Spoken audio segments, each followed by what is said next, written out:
আসসালামু আলাইকুম ভিউয়ার্স, আজকে আপনাদেরকে দেখাবো নির্মাণাধীন একটি দৃষ্টিনন্দন মসজিদ।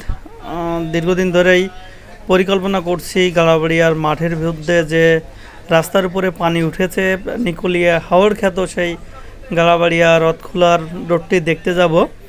তো বাড়ি থেকে নিয়ত করে বেরোলাম, আজকে আসরের নামাজ আদায় করব গাড়াবাড়িয়া নতুন মসজিদে। সেই নিয়ত থেকে আর কি ছুটে চলা, সাথে তাফসিরকে একটু নিয়ে নিলাম যে ও আর কি প্রাকৃতিক যে সৌন্দর্য সেটা দেখবে, আর ও নামাজ পড়তে আগ্রহী, নামাজও আদায় করবে। আমার একটি ভালো লাগার বিষয় আছে, যে কোনো অঞ্চলে গেলে সেই অঞ্চলে যে সেই মসজিদে নামাজ আদায় করা, এটা ছোটোবেলা থেকে আমার একটি অভ্যাসে পরিণত হয়েছে। তো দেখতেই পাচ্ছেন রোডের মাঝখানে কতটা পানি, তার মধ্যেই বাইক রাইড করে চলে যাচ্ছি। সত্যিই নিকোলাই হাওড়ের কথা অনেকবার শুনেছি, বিভিন্ন ভিডিওতে দেখেছি, সেই ফিলটা আর কি নিলাম। অসাধারণ একটি দৃশ্য আর কি পানিতে। তো চলে আসলাম সেই মসজিদে আর কি। মসজিদে প্রথমে আপনাদেরকে একটু দেখাই নামাজ জায়গাটা। সত্যিই খারাপ লাগছে নির্মাণাধীন এই নতুন মসজিদটির কথা ভেবে, যা গাড়াবাড়িয়ার পশ্চিম পাড়ায় নির্মাণ হচ্ছে।